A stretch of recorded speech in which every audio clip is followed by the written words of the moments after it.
Vamos a hablar hoy día de este debate que se ha armado desde hace semanas ante la propuesta que llegó desde el Congreso de la República de que el dinero que uno ha aportado a la ONP, al sistema nacional de pensiones, pueda ser devuelto. Hay varias alternativas ahí de cuánto se podría devolver, a quiénes se les devolvería, a quiénes no.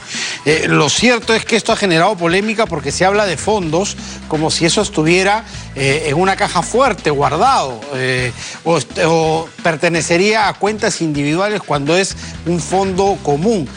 Y ya hablar de fondo parece que es un error, porque, y se lo explico rápidamente, imagine que yo soy el Estado.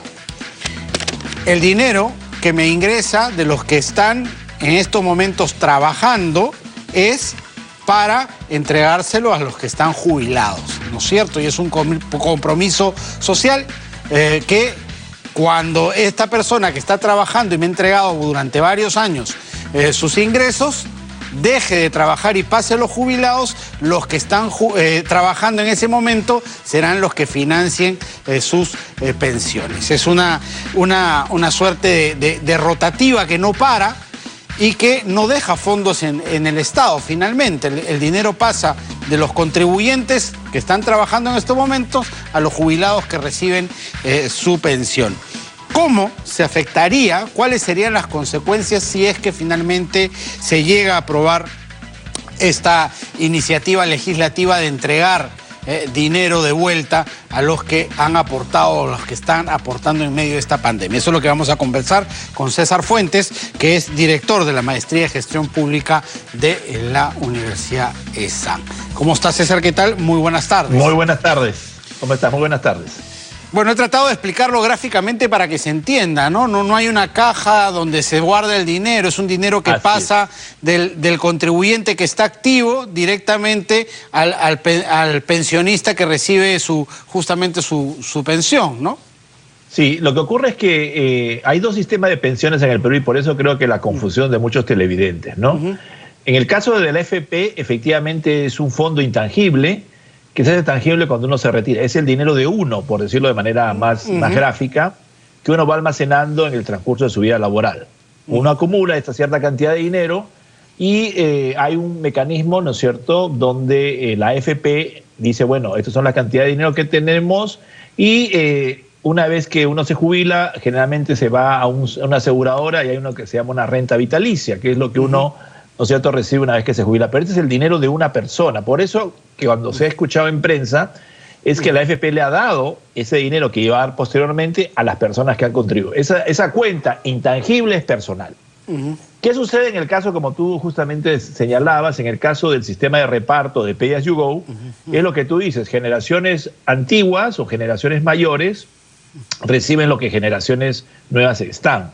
Entonces no es que yo pueda utilizar ese dinero, es decir, el acuerdo social que existe, y se llama justamente sistema de reparto, de Pay As You Go en inglés, es que las generaciones más jóvenes van a aportar a las generaciones mayores, porque estas generaciones en su momento aportaron también, cuando eran jóvenes, a personas mayores. Entonces este es un contrato social que se ha erosionado por varias razones en el Perú, ¿no? Porque lo que ha pasado ahora es que este sistema, hay un sistema de autoselección. ¿En qué sentido, no? Si uno tiene mayores ingresos, ¿no es cierto?, si uno es más joven y si uno es más sano, por decir algo, se va a la AFP, que es lo que ha pasado. ¿No es cierto? Más o menos hoy día, de todos los aportantes, que solamente son un 26%, es decir, la gente que aporta, cotiza realmente en el Perú, es prácticamente 26% de la fuerza trabajadora. Quiere decir, 75% de los peruanos no aportan absolutamente nada. Y ese es el gran problema que tenemos. Es decir, la informalidad tiene su contracara en el tema de pensiones, en que gran parte de los peruanos, por decir 70% de los peruanos, no tienen nada para su futuro.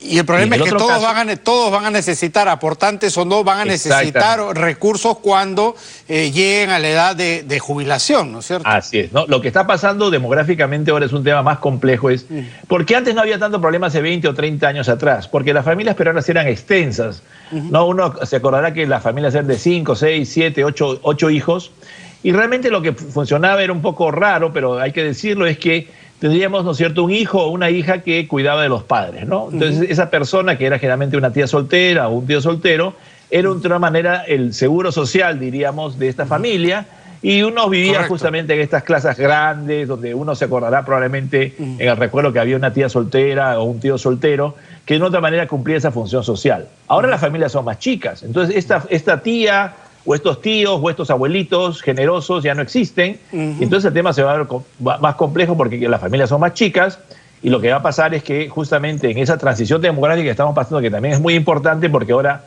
lo que está pasando es que la cohorte de niños de 0 a 9 años es mucho menor que la cohorte de jóvenes de 10 a 19. Ya estamos reduciéndonos como personas en el Perú. Es un proceso que es largo, pero ya se está dando. Y eso va a generar que la presión para la familia peruana en el futuro sea enorme. Entonces yo creo que también se tiene que pensar, no en el tema de pensiones, que es un cachito, es una parte importante, pero estamos hablando de 25%, 30%, por decir algo más, de la gente que trabaja. Estamos hablando de qué hacemos con el 70%, que hoy día no tiene absolutamente nada. Y eso yo creo que es el tema que el Congreso debería centrarse, no en el tema más menudo, y creo que es un error conceptual, lamentablemente, que ha hecho el gobierno. Ese dinero no está, ese dinero ya se gastó. En su momento es una parte importante, inclusive el Estado a través del Fondo Consolidado de Reservas y de aportes directos del Tesoro hacen para que esto llegue. No se llega Claro, a ahí estás tocando un punto importante, porque además todo ese dinero que ingresa de los que están activos ahora, de los que están trabajando, no alcanza para pagar las pensiones de todos los que están jubilados. El Estado aporta para completar esa cantidad, más allá de que las pensiones sean muy bajas. Y te doy un dato, ¿no? Después de lo que es educación y salud, lo que más gasta el Estado peruano es ese aporte que estamos hablando, que se da justamente a la ONP para cubrir la diferencia. Es decir, no dan los números para que este proceso se dé. Quiere decir que la propuesta del Congreso realmente es irresponsable en el sentido de lo que va a hacer que el forado fiscal va a ser más grande, porque además el sistema es diferente. Además no tenemos, pues, César, la maquinita, ¿no? Si sacamos, vamos a tener que aportar, el Estado va a tener que aportar eso de regreso, va a tener que salir de algún lado del presupuesto, le quitarás esa plata. No, y el problema es ese, ¿no? También tenemos que pensar en el Perú de futuro, ¿no? Es decir, está bien, yo creo que tengamos una pensión, pero hay temas más urgentes hoy día, los que estamos viendo, el tema de salud, el tema de educación, y hay que reconocer también que son generaciones futuras, ¿no? Yo creo que es una ecuación difícil de resolver, ¿no es cierto? ¿Qué hacemos ahora con las personas de la tercera edad versus las personas más jóvenes? Es una decisión que es compleja, no es fácil, pero lo que es claro es que sí se ha aportado bastante en el tema de pensiones, es decir, la ONP hoy día es deficitaria, a pesar de que ha ido mejorando en el camino, y el aporte, la diferencia lo pone el Estado, que es, como vuelvo a decir, es de las partidas más importantes que tiene el presupuesto. Entonces, lo que está haciendo el Congreso realmente es irresponsable, porque lo que está haciendo es abriendo mucho más el forado de un tema que ya, lamentablemente, y es el contrato social que hemos tenido, las generaciones, vuelvo a insistir, las generaciones hoy día mayores reciben de los jóvenes. Y si los jóvenes no tienen un buen ingreso, lamentablemente lo que van a recibir es poco, que es lo que está pasando. Claro. Y me gustaría ir al fondo, porque si uno revisa el tema de las AFPs, ve que tienes más o menos poco más de 7 millones, ¿no?, de inscritos, pero aportantes regulares son 3,5 millones, 3,600,000. O sea, hablamos de que la mitad aportan normalmente. Y si miramos a la ONP pasa algo similar, ¿no? El 60% de los aportantes no llegan a los 20 años, que digamos es la mitad de la vida útil de una persona. O sea, ahí tenemos un problema que creo que parte de la informalidad, ¿no es cierto? Son personas que entran y salen del sistema y nunca llegan a tener un fondo, ni en ONP, ni en AFP, lo suficientemente potente y poderoso como para pensar en una jubilación digna, ¿no? La mayoría de los peruanos, lamentablemente, hay un tema de urgencia de corto plazo. Entonces, lo que pasa muchas veces, eso lo vemos en el sector construcción, en varios, es la gente sale de la planilla, ¿no es cierto?, o tiene contrato de servicios para justamente evitar pagar, ¿no es cierto?, la contribución del seguro social, ¿no? Entonces, hay un tema importante también, el empleador paga lo que es salud en el Perú, pero el empleado, vale decir, la persona que trabaja paga lo que es su aporte, ¿no es cierto?, para la AFP o la ONP donde ella esté. Entonces, ahí, ¿qué sucede? Hay un incentivo muy perverso que hace que la gente se vaya al sector informal. Claro, gana un poquito más de plata, pero ¿qué sucede? Estamos teniendo, desde el punto de vista sistémico, un problema serísimo de pensiones donde prácticamente 70% de los peruanos no va a tener una pensión porque no está aportando en ningún lado, ni en la ONP ni en la AFP. La AFP es más o menos 17% de toda la PEA es la que aporta. En el caso la ONP son más o menos un 6%. Sumando entre muertos y heridos estamos hablando de un 26%. Si sumamos las Fuerzas Armadas, probablemente un 30% de peruanos. Quiere decir que un 70% de peruanos no tienen ni una pensión a futuro. Y ese es el gran problema que tenemos ahorita como sociedad. Eso es un costo que vamos a tener que pagar todos los peruanos a futuro. Claro, y otro costo a futuro es que le estás encima de ese escaso 26 o 30%, le estás abriendo la puerta o le estás dando la llave de la caja para que la gente saque parte de ese ingreso, y eso va a repercutir en la cantidad final que va a haber juntado para una pensión. Y va a haber mucha gente que no va también en el futuro, por haber retirado hoy sus fondos, tener una pensión digna tampoco, ¿no? Así es, ¿no? Y además estamos hablando, en el caso de la ONP, de montos muy pequeños. Ojo, lo que ha pasado, en la verdad sea dicha, es que la gente de altos ingresos y más jóvenes se ha ido a la AFP. La gente con discapacidades, con la gente de menores ingresos, porque el Estado le garantizaba una pensión mínima después de algunos años. ¿Qué pasó? Se ha ido toda la ONP. Entonces tenemos dos sistemas realmente, ¿no? Un sistema para la gente de mayores ingresos y más jóvenes, porque realmente la mayoría de los jubilados no se está jubilando por la AFP. La gran parte va a seguir trabajando en los próximos 15, 20 años o más.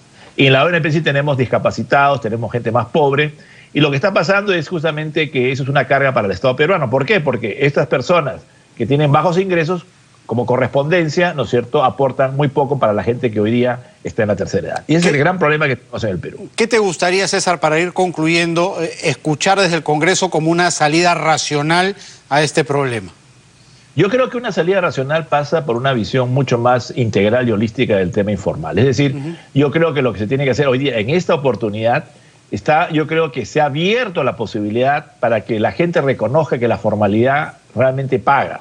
Si soy formal, puedo tener una pensión, puedo tener una cuenta bancaria, hoy día podrían darme ese dinero que tanto necesito. Entonces yo creo que el Estado, entre todas las tareas que tiene, que son bastantes, creo que sí tiene que definir hoy una política clarísima de lo que es el tema de formalidad de los peruanos. Porque realmente lo que está pasando hoy día es que simplemente los informales ganan su platita, ¿no es cierto? Pero el gran problema que tenemos es que eso es un costo enorme y vamos a tener que pagarlo todos los peruanos a futuro. Entonces yo creo que es momento de que realmente el Congreso y el Poder Ejecutivo se pongan de acuerdo para realmente hacer una agenda, ¿no es cierto?, para tratar de reducir de manera mucho más eficiente y rápida el tema de informalidad en el Perú. Y en el camino no decirles, pues llévate tu plata, ¿no?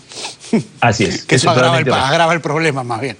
Totalmente irresponsable por parte del Congreso.